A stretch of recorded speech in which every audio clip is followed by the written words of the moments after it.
Hi everyone and welcome back to my channel.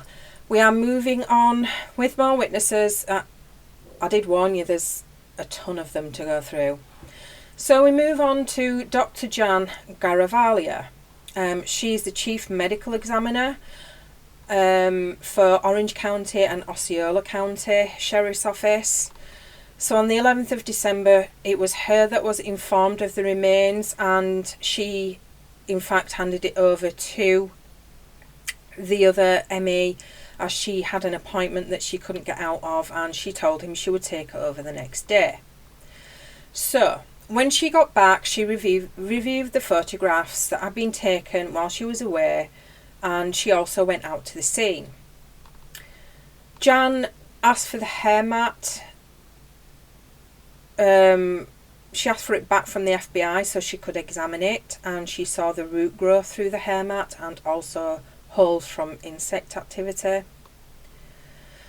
So they now show a blanket that she examined and a close-up picture of the figures that were on the blanket, which as you can see is Winnie the Pooh with Piglet on his back.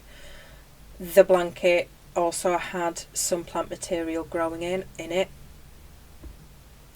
Also, root material was growing through both of the plastic bags and also on the fabric part of the laundry bag. They thought the best way to identify who the remains belonged to was through DNA. So Dr. Jan's office sent a piece of bone to the FBI for DNA analysis, and obviously it came back as Kaylee's.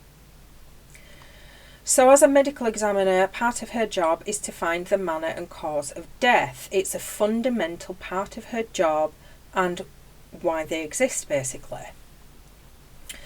So the manner of death is based on scientific principles and gathering all the information about the case as possible.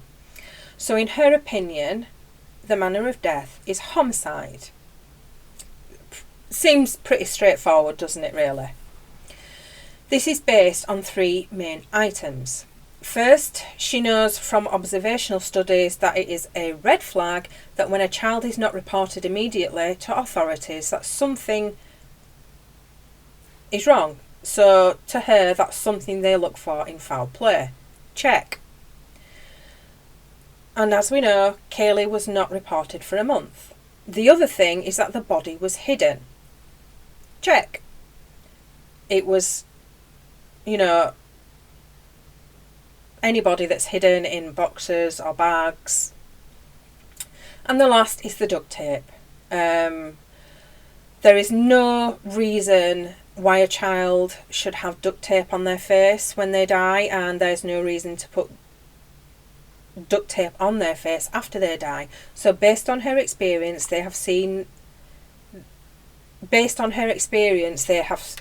cases like this in homicides. So obviously homicide. So the cause of death was a bit more difficult. The cause of death is the injury or disease that initiates the chain of events of the child dying. So based on the skeletal condition of the remains, the cause of death was homicide of undetermined means. As she can't tell really from these bones how Kaylee died. It all makes sense. Dr. Jan was made aware of the chloroform that was found throughout this investigation. A child could die due to the amounts of chloroform that were found. Again, it is very difficult to find a cause of death in a body that was that decomposed. And again, she confirmed there was no injury to the bones. So we move on to the cross-examination. Due to the chloroform aspect, Jan brought in a toxicologist that specialised in toxicology of the bones. Dr. Jan sent him a piece of bone for him to examine. The results were negative for chloroform and other chemicals.